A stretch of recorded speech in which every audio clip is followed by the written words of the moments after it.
Hello and welcome to this mini-series on finding beam deflection using the double integration method. In this lecture, we'll discuss deflection and then move on to develop the governing equation, which we will use for solving deflections using the double integration method. This lecture will form the foundation of what we'll do next, and we'll finish it off by solving a full example. So join me as we discuss deflection. Before looking at calculations, we first need to understand why deflection is important. One reason is serviceability requirements. Even if a beam is strong enough, excessive deflection may make the structure unfit for use. Excessive deflection can also cause cracking of finishes, such as plasterboard or cladding attached to the beam. It also affects user comfort. Large visible deflections or movement can be unsettling for occupants. And finally, deflection influences the perception of safety. A visibly sagging beam can reduce confidence in a structure, even if it's safe. I mean, who wants to sit in a classroom if you feel that the ceiling is about to fall on you, even though it might really be safe? Beam deflection depends on several key parameters. The first is material stiffness, and that's represented by the modulus of elasticity E. A stiffer material, as you can imagine, will deflect less. Deflection is also influenced by the geometry of the beam, particularly the span and the cross-section properties. The applied loading clearly affects deflection. Higher loads generally lead to larger deflections. And finally, boundary conditions, or how the beam is supported. That plays a crucial role. A cantilever beam will behave very differently from a simply supported beam, and our goal is to capture all of these effects mathematically. To understand how deflection arises, we must first revisit the bending equation, which we encountered in earlier topics. The equation shown on the slide, m, the moment, equals E, the modulus of elasticity, times I, the moment of inertia, or the second moment of area, and divided by r, the radius of curvature. This equation relates the bending moment in the beam to its curvature, and the graphic on the slide shows a beam undergoing bending, a bit exaggerated. As the beam bends, its centerline becomes curved. You can see this depicted by NA, neutral axis. This curvature can be described using a radius of curvature r. A large radius of curvature corresponds to a gently curved beam, while a small radius of curvature corresponds to a more severe bending. The bending moment m is resisted by the beam's flexural stiffness, which is given by the product of EI, where E, as we said, is the modulus of elasticity, and I, we also mentioned, is the second moment of area. The key idea illustrated by this graphic is that the bending moment causes curvature, and it is this curvature that ultimately leads to the deflection of the beam. In the next step, we will express this curvature mathematically in terms of the beam's deflected shape. Rearranging the bending equation gives the moment-curvature relationship. This equation tells us that the curvature is directly proportional to the bending moment and inversely proportional to the flexural stiffness, EI. This is the key step that allows us to link internal forces to beam deformation. From calculus, the curvature of a curve can be related to its Cartesian coordinates. The general expression for curvature is shown here, where curvature is given by 1 over the radius of curvature r. You can see that this expression involves both the first derivative, representing the slope, and the second derivative of the deflection with respect to x. In structural engineering, we usually deal with small slopes, meaning that the square of the slope is very small compared to 1. Under this assumption, the term in the denominator becomes approximately equal to 1, and the curvature expression simplifies significantly. As a result, curvature can be approximated by the second derivative of deflection, as shown in the simplified equation at the bottom of this slide. We now substitute the small slope approximation for curvature into the moment-curvature relationship. Specifically, we substitute the second derivation of deflection with respect to x for 1 over the radius of curvature. This is substituted into the expression that relates curvature to bending moment through the flexural stiffness EI. Doing this results in a second-order differential equation for the deflection of beams. This equation is known as the Bernoulli-Euler beam equation, and it is the fundamental equation that we will solve in order to calculate beam deflections. We now have the governing differential equation for beam deflection. Provided that the flexural rigidity EI is constant and the bending moment can be expressed as a function of position, we can solve this equation by direct integration. Integrating the equation once gives an expression for the slope of the beam. Notice that a constant of integration, C1, appears, and this must be determined using boundary conditions, or compatibility equations. Integrating a second time gives the deflection of the beam and introduces a second constant of integration, C2. This is why the method is referred to as the double integration method. After integrating the bending moment equation twice, we obtain what is known as the elastic curve equation. This equation gives the deflection of the beam y as a function of position along its length. You'll notice that the two constants of integration, C1 and C2, appear in the expression. These constants arise because we've integrated a second-order differential equation, and at this stage their values are unknown. To determine these constants, we must apply appropriate conditions that reflect how the beam is supported. In this lecture, we'll look at boundary conditions explicitly, and then we'll apply the method to a worked example. As we mentioned, after integrating the bending moment equation, constants of integration appear in the elastic curve equation. We determine these using boundary conditions or compatibility equations, and they depend entirely on the beam behavior. Here we'll look at the boundary conditions.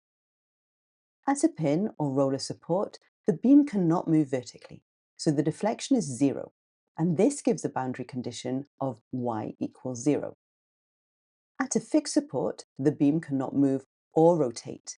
Therefore, both the deflection and the slope are 0, giving y equals 0, and the slope, or dy to dx, equals 0. At a free end, there are no displacement or rotation constraints, so no boundary conditions are applied directly to the deflection equation. These will allow us to determine the constants of integration and fully define the elastic curve of the beam. Before we move on to the procedure, it's important to be clear about the assumptions behind the elastic curve equation we've just derived. First, we assume that the square of the slope of the beam is negligible compared to unity. This is the assumption that allowed us to simplify the curvature expression earlier. We also assume that deflection due to shear stresses is negligible, meaning that plane sections remain plane during bending. This is a good approximation for slender beams under service loading. And finally, we assume the beam is prismatic, so that the modulus of elasticity E and the second moment of area I are constant along the length of the beam. These assumptions are important because they define the range of problems for which the double integration, as we've defined it, is valid. And finally, before we move on to the solution procedure, it's useful to summarize the relationships between deflection, slope, bending moment, shear force, and load. The deflection y describes the vertical displacement of the beam as a function of position along its length. The slope of the beam is defined as the first derivative of deflection with respect to position, so theta equals dy to dx. It is important to note that this is a geometric definition. The slope itself does not include any material or stiffness terms. The bending moment is related to curvature through the flexural rigidity and is given by m equals ei times the second derivative of y with respect to x. Differentiating the bending moment gives the shear force, and differentiating the shear force gives the applied load, as shown in the remaining expressions on this slide. You do not need to use all of these relationships immediately, but they do provide a useful framework for understanding how load, internal forces, and deflection are all connected. We can now summarize the procedure for solving beam deflection problems using the double integration method. This procedure assumes that the flexural rigidity, EI, is constant within each segment of the beam. The first step is to sketch the elastic curve, taking into account the boundary conditions. As we've seen, at pin or roller supports, the deflection is 0, and at a cantilever support, both deflection and slope are 0. Next, we use the method of sections to determine the bending moment mx at an arbitrary distance x from the origin. If the loading is discontinuous, a separate expression for mx must be obtained for each segment between discontinuities. We'll see that in the next lecture. We then integrate the bending moment expression once to obtain an equation related to the slope, and integrate a second time to obtain an expression for the deflection. It is important to include the constants of integration at each stage. These constants are evaluated using the boundary conditions and, where applicable, the continuity of slope and deflection between segments. Again, we'll see that in the next lecture. And finally, once the elastic curve equation has been fully defined, the slope and deflection at any point can be found by substituting the appropriate value of x. And now we're ready to apply the double integration method to our first worked example. Here we have a cantilever beam labelled AB of uniform cross-section carrying a point load P at its free end. The beam has a span L and will take E and I to be constant throughout. We need to determine three things. First, the equation of the elastic curve, which gives the deflection y as a function of position along the beam. Second, the slope at A, which is the rotation of the beam at the free end. And third, the deflection at A, meaning the vertical displacement at the free end. Let's get into it. Following the procedure, the first step is to sketch the elastic curve of the beam. For a cantilever beam carrying a downward point load at the free end, we expect the beam to deflect downwards with zero deflection and zero slope at the fixed support. The deflection and rotation will be the largest at the free end. Next, we need to determine the bending moment equation. We'll take a section at an arbitrary distance x from the free end, point C, and we'll consider equilibrium of the portion of the beam to the left of the section. Taking moments around point C, the sum of moments must be zero. This gives us sigma moments at the cut equals 0, and that leads to the moment plus p times x, the arbitrary distance, equals 0. Therefore, the bending moment is minus px. The negative sign indicates that the bending moment is causing hogging, which is consistent with the expected curvature of a cantilever under a downward end load. With the bending moment now expressed as a function of position, we're ready to integrate it to find the slope and deflection in the next steps. We now move on to the third step of the procedure, which is to integrate the bending moment expression once to obtain the slope equation. From the governing deflection equation, we have that EI times the differential of y twice with respect to x equals the moment mx. For this beam, the bending moment is minus p times x. So the elastic curve equation becomes EI times the double differential of y with respect to x equals minus px. And integrating this expression once with respect to x gives us an equation for the slope of the beam. So here we determine that EI times theta, the slope, are also written as EY dy to dx, and also you'll find it written as EI times y tag. All of these are found in different books, equals the integration of m, the moment, dx. Substituting the moment that we know and carrying out the integration, we find that the slope equals minus px squared divided by 2 plus c1. At this stage, the constant of integration c1 is unknown. We will determine its value later using the appropriate boundary conditions. We can now integrate the expression a second time. This means that we're moving from slope to deflection. From the previous step, we obtained the following expression after the first integration, minus px squared divided by 2 plus c1, and now we integrate it again to give us the deflection. Integrating it again, we get that EI times y, EI times the deflection, equals minus px cubed divided by 6 plus c1 times x plus c2. At this point, we get two constants of integration, c1 and c2. This is exactly what we expected because we've integrated a second-order differential equation. The constants aren't arbitrary. Their values will be determined by the boundary conditions of the cantilever beam, which we will apply in the next step. And this is the step where we evaluate the constants of integration using the boundary conditions. So from the previous step, we reached that EI times deflection equals minus px cubed divided by 6 plus c1 times x plus c2. Because we have two constants, we must apply two independent boundary conditions. For a cantilever beam, a fixed end is fully restrained. That means that both the slope and the deflection are 0 at the fixed support. In our coordinate system, the fixed end is located when x equals L, and therefore the boundary conditions are y tag when x equals L is 0, and y when x equals L is 0. We'll now substitute these two conditions into the slope and deflection equations to determine the values of the constants C1 and C2. We now apply the first boundary condition, which comes from the slope at the fixed end. From the boundary conditions of a cantilever beam, we know that that slope is 0 at a fixed support. And in our coordinate system, this occurs when x equals L. So we can write that y tag when x equals L is 0. From the first integration step, we found the expression for the slope as minus px squared over 2 plus c1. We can now apply the boundary condition by substituting x equals L into the expression, and that gives us that minus pl squared over 2 plus c1 equals 0. If we solve this equation, we can determine the first constant of integration, and we get that c1 equals pl squared over 2. This shows how a single boundary condition determines one constant of integration.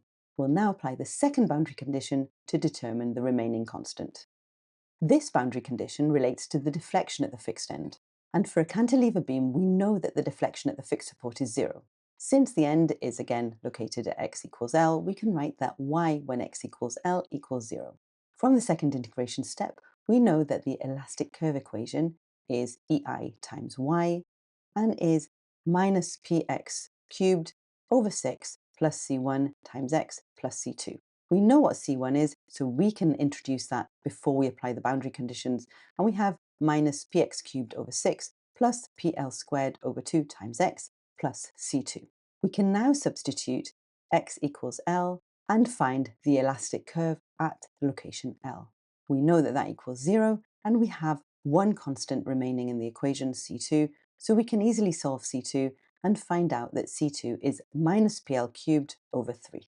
At this point, both constants of integration have been fully determined, and that means that the elastic curve equation is fully defined. We've now applied both boundary conditions, and as a result, both constants of integration are known. Because they're fully determined, we can write the complete elastic curve equation for the cantilever beam. So EI times y equals minus px cubed over 6 plus pl squared over 2 times x minus pl cubed over 3. This equation describes the deflected shape of the beam along its entire length. Importantly, this means that we can find the deflection at any point along the beam simply by substituting the appropriate value of x.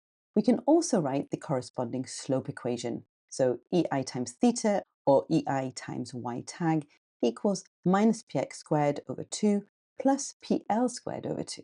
In the same way, this equation allows us to determine the slope at any point along the beam by substituting the required value of x. In the next step, we can use these expressions to evaluate the slope and deflection at the free end of the cantilever beam. We were asked to determine the slope at point A, which is located at the free end of the cantilever. In our coordinate system, the free end corresponds to x equals 0. From the previous slide, we got the general expression for the slope along the beam as minus px squared over 2 plus pl squared over 2. Because this equation is valid at any point along the beam, we can now simply substitute x equals 0 to find the slope at A. And substituting x equals 0 gives us pl squared over 2. If we then divide by EI, we obtain the slope at the free end as pl squared over 2EI. This result gives the rotation of the cantilever beam at the free end, and it follows directly from the general slope equation we derived earlier. In a similar manner, we can now evaluate the deflection at point A, which is again located at the free end. As before, in our coordinate system, the free end corresponds to x equals 0. From the previous slide, the general expression for the deflection along the beam was given as minus px cubed over 6 plus pl squared over 2 times x and minus pl cubed over 3. Because this equation describes the deflection at any point along the beam, we can now simply substitute x equals 0 to find the deflection at point A. And substituting x equals 0 results in y being minus pl cubed over 3ei. The negative sign indicates that deflection is downwards, which is consistent with the direction of the applied load. And this completes the solution of the cantilever beam, giving us both the slope and deflection at the free end obtained directly from the general equations we derived earlier. Pay attention that if you look at each expression, both for the slope and for the deflection, you should have the same units throughout. So for example, if I just look at EI times y, that first expression on this slide, I can see that in the first bit of the expression I have x, which is a length to the power of 3. In the second bit I have L squared times x, which again gives me length to the power of 3. And in the last bit of the expression, I have L to the power of 3. So we can see that in all of these parts of the expression, I have force times length to the power of 3. So a really good indicator if you've done your solution correctly. I hope you found that useful and that you fully understood the example that we'll do at the end, especially because in the next couple of lectures, we're going to complicate things slightly further and we'll have to solve using boundary conditions and also compatibility equations when we find that the moment isn't the same across the beam. So join me for some more complicated deflection stuff.